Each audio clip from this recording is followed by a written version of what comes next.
તમે સ્વર્ગમાં જ છો. માનશો નહીં, કોણ માને? આટલી તકલીફોની અંદર જિંદગી દરેક મિનિટે કંઈક નવી સમસ્યાઓ લઈને આવતી હોય, જીવન નર્ક જેવું બની ગયું હોય, બધાની આ ફરિયાદ છે, બધાની આ તકલીફ છે. કોણ માને મમ્મી સ્વર્ગમાં છે? પણ જો તમે સંમત થાવ તો તમારો ખભો થાબડે. તમે સ્વર્ગમાં એટલા માટે છો કે તમારી પાસે મા બાપ છે અને તમે મા બાપ સાથે જીવી શકો છો. હવે તમે સ્વર્ગમાં છો.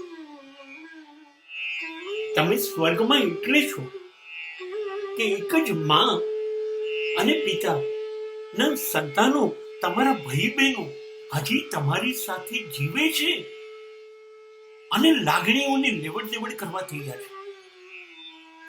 તમારા આંસુ ઝીલવા તૈયાર છે અને દરેક મિનિટે તમારા હાસ્યમાં જોડે જવા તૈયાર છે. તમે સ્વર્ગમાં છો. અરે, જેમ તમે તમારા માતા પિતાને અનુભવો છો ને અદભુત છે, એમ તમારા સંતાનો તમારું ભલે ના માનતો હોય પણ તમારામાં માને છે. તો તમે બિલકુલ સ્વર્ગમાં. તમે એ વિચારો ને, જ્યારે તમારી પત્ની કે તમારો પતિ તમારી ચા, તમારી કોફી, તમારું જમવાનું, તમારું ટિફિન, તમારા કપડા, તમારી દરેક સુખ સગવડની ચિંતા કરે, તમારી રાહ જુએ છે. તમારા વગર એને મજા નથી. બીજી બધી મજા હોય તો પણ બંને છે, દેખાતા નથી પણ બંને એકબીજામાં ડૂબી ગયા. આવું છે તો તમે સ્વર્ગમાં છો. તમે આ લોકો સાથે એવા જોડાયા છો, એની જોડે જમી શકો છો, એની જોડે હસી શકો છો, રડી શકો છો, નાચી શકો છો, કૂદી શકો.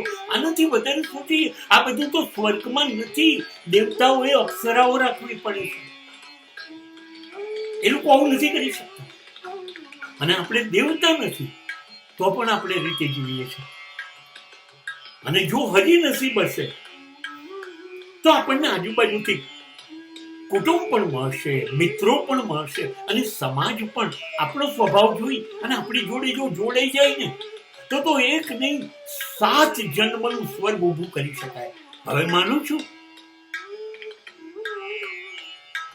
કે આપણે સ્વર્ગસ્થ થયા પહેલા સ્વર્ગમાં છીએ.